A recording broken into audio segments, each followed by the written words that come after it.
Welcome to today's talk. The talk by the Matt Golden.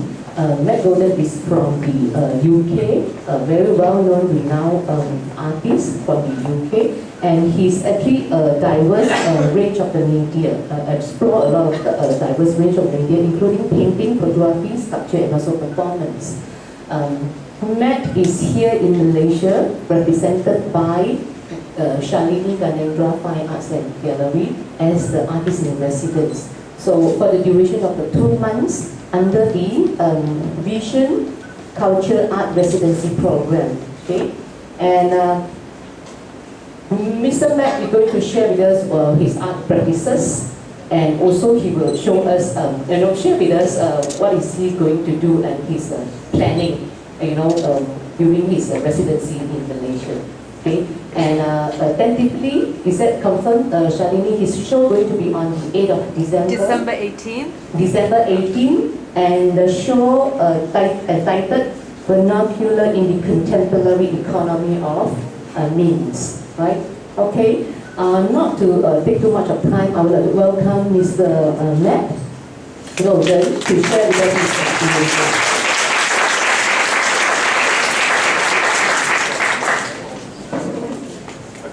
Hello everyone.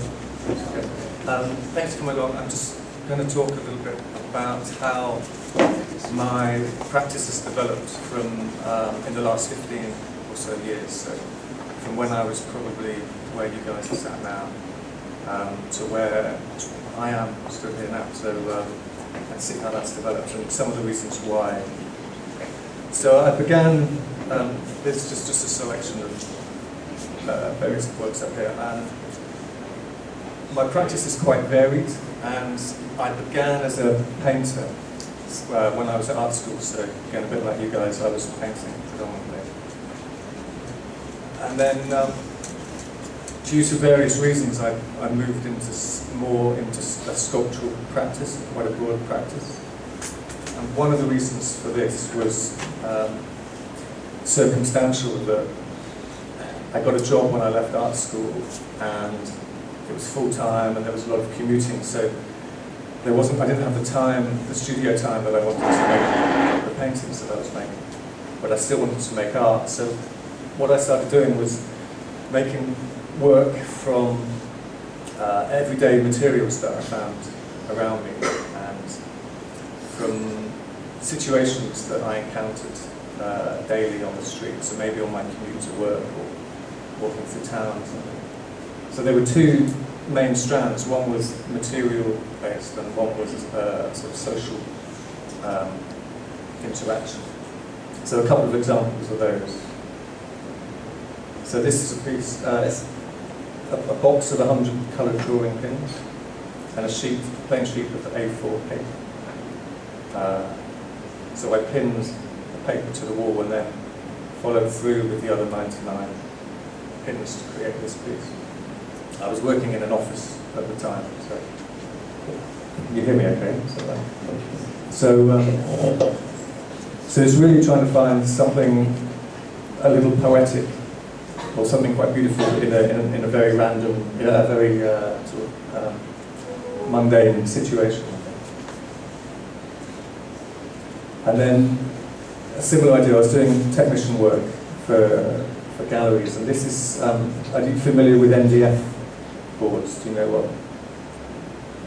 It's a construction board. So certainly in the West, a lot of gallery walls are made out of. If you make a cliff, you make it out of this really hard sort of man-made wood sheet material, and it's powdered wood that is then glued together and compressed. So I sanded a board down back to powder, back to its original state. And then I made a really fragile replica of itself on the floor. So it's made from a really strong construction board, but it's a really, really fragile thing now, and has a different sort of beauty about it. So again, it's making art out of the materials that I was dealing with every day. This is 100 drawings. So it's plain white A4 paper, and then with a ruler and a pencil I've drawn all the lines on 100 sheets. So it looks like a cheap pad of lined paper, but it's actually took me 3 months or so. It's actually really intense sculpture made from 100 drawings.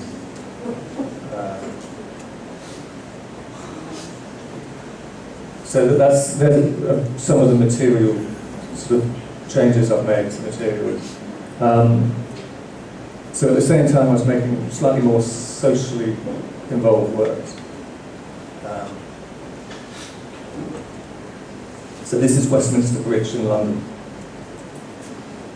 And all around the country actually there are a number of these guys who will bend wire, and they usually, and typically for tourists, and the tourists will pay a small amount of money and then get their name written in wire, or their loved one's name with a love heart around it or something. So I would walk past these guys all the time, and then I thought, maybe I could get them to write something else, and how would that be interesting? You know, what could I? And was there something else in this scenario rather than just working and just making money? So I started asking them to write song lyrics from popular culture. So one was Bob Marley, "No Woman, No Cry." I don't know if you'll know all these references. Neil Young, "Only Love Will Break Your Heart," and some from musicals, and then some from sort of literary quotes, quite well-known literary quotes. And then that meant me spending the whole day with them to get all the song lyrics to one song. It took all day. So then I ended up, because I handed my money over at the beginning of the day, so I would stay with them, and the police would come, and then they would run under the bridge, along with all other traders, all trades on here.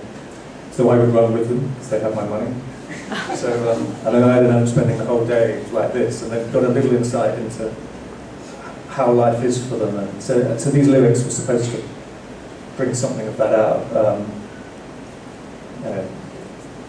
So these are just little, they wrote the whole song, but these are just little bits. So good friends we have lost along the way. That's the Bob Marley one.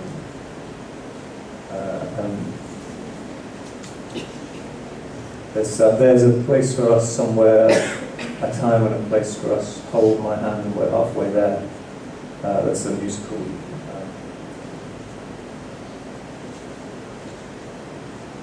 They're quite hard to read. But that's the Neil Young one.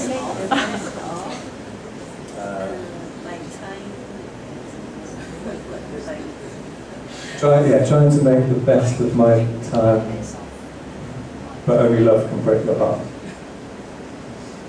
So as I said, I'm trying to look for something poetic in life, in everyday life, in the things that wouldn't be considered poetic, I think. This isn't my work, by the way. This is two artists. One thing I did, yeah, so that was talking about making work as I'm going about my day, basically, and not having a lot of studio time. But about 4 years ago, I set up a gallery space called the Russian Club, and there's 2 photographic studios there, and I rent offices out, and I have a studio there. So I guess I'll just run through the gallery program that I did for a couple of years. And basically I invited 2 artists each time and paired them, and they may have known each other, but mostly they didn't. And I didn't know what they were going to make. I just invited them, and I just liked the idea of putting 2 things together and seeing what happens. So inviting 2 artists, introducing them to each other, and introducing them to the space, and then asking them to put on an exhibition. So as I say, I didn't really have any control over the aesthetic of the shows like a curator might have, but I could control the dynamics a little bit between the people I invited.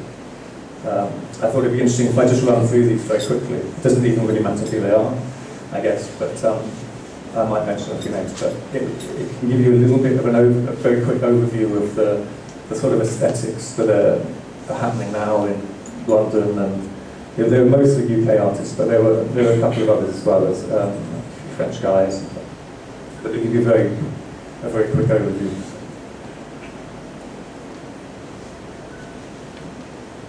It's also a good example. So this construction here, which is based on a confessional, Catholic confessional, was made by someone who is a painter, and her career is painting, sort of quite similar each time, abstract painting.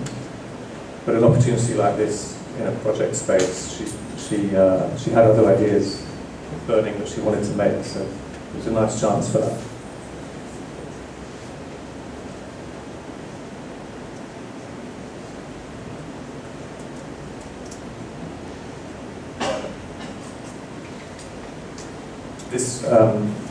These steel poles, they're half a ton each, so we had about 3.5 tons of steel in the gallery. And we were not for profit space, and there's no, everything was just done by people helping out. The artists didn't get paid, I didn't get paid for the gallery. The studios, renting the studios out for fashion shoots, paid for the rent for everywhere, so we were relying on a lot of help and a lot of goodwill for much of this. I had to ask 10 friends of mine who were friends then to help carry these steel poles in. But it was great. People really volunteered, and it was great. Getting them out was harder to find 10 people, but